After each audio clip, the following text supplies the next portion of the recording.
Merry Christmas. We wish you a Merry Christmas. We wish you a Merry Christmas and a Happy New Year. We wish you a Merry Christmas. We wish you a Merry Christmas. We wish you a Merry Christmas and a Happy New Year. Good tidings we bring to you and your kin.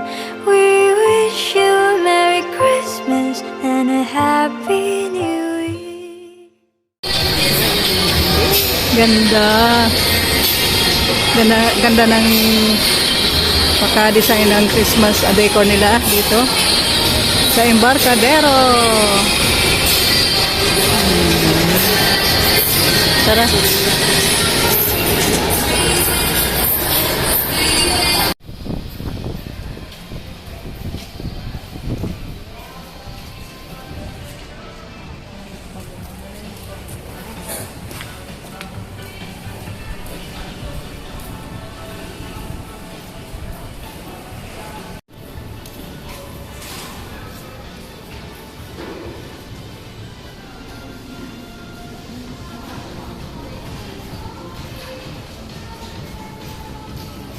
May ka magkaon?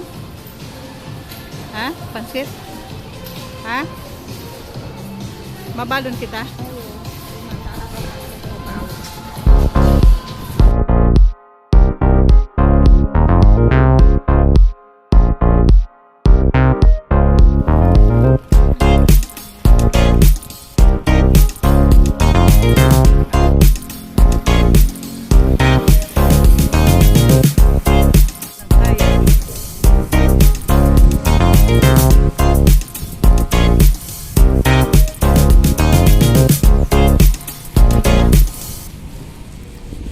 Salamat sa Diyos sa mahaba-habang paglalakad namin ng aking mama ay nakarating rin kami dito sa aming destination. Ito ay ang BIR. Dahil sa kasama ko nga itong aking mama, kaya pinapasok agad kami rito sa loob kasi nga priority nila ang senior citizen. Pagkapasok namin dito sa BIR, siyempre unahin namin ang information at binigyan kami ng number at pipila daw kami dito sa counter 9 kasi magpapakompute nga ako ng e-cars. Hindi kasi pwedeng i-transfer ang title sa pangalan ng anak ko kasi anak ko nga nakabili hanggat hindi maasikaso itong e-cars. Ito kasing e-cars ay napabayaan nung ikalawang nakabili galing sa sinaunang may-ari nitong land title. Kaya nabinbin, kaya kailangang i-renew ulit kasi luma na. Kaya ayan, pero siguro kaunting amount na lang ang aming babayaran. Hindi tulad ng yung deed of sale kasi mas mahal ang binabayaran rito sa BIR. Itong e-cars ay reissuance na lang kaya medyo siguro kaunting amount na lang talaga.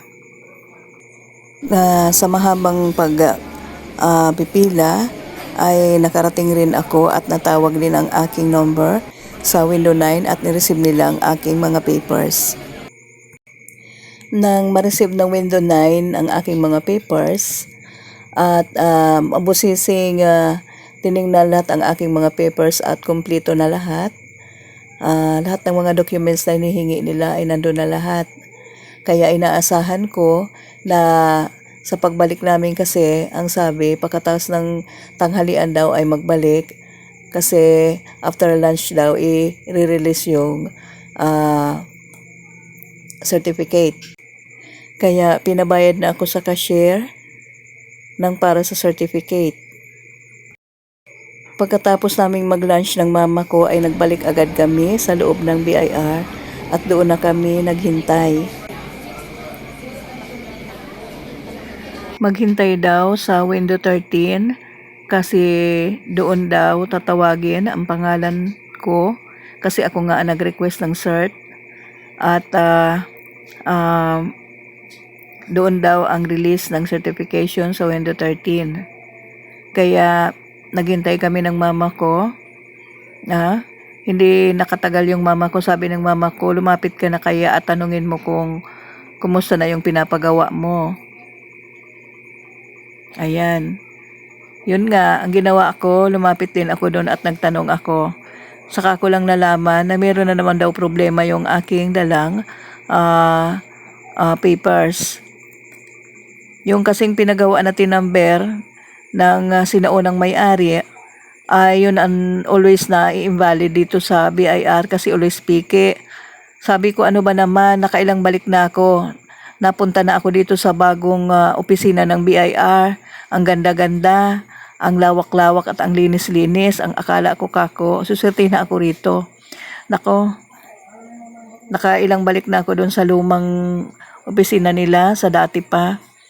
Oo, nakailang balik na ako. Saka always lang ang problema itong tinumber. Ano ba naman? Bakit nagkakaganito? Kasi sa online daw kinuha itong tinumber na ito. Kaya sabi ko, nakakasagabal talaga.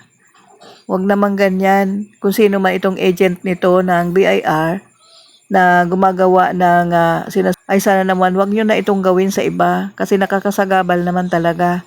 Hindi daw tumatanggap ang BIR nang galing sa online. O pinapagawa kong kani-kanino lang kasi hindi daw talaga sila tumatanggap ng ganun.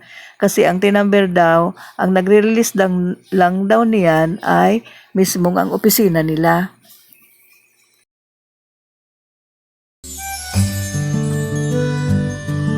Thank you for watching, everyone.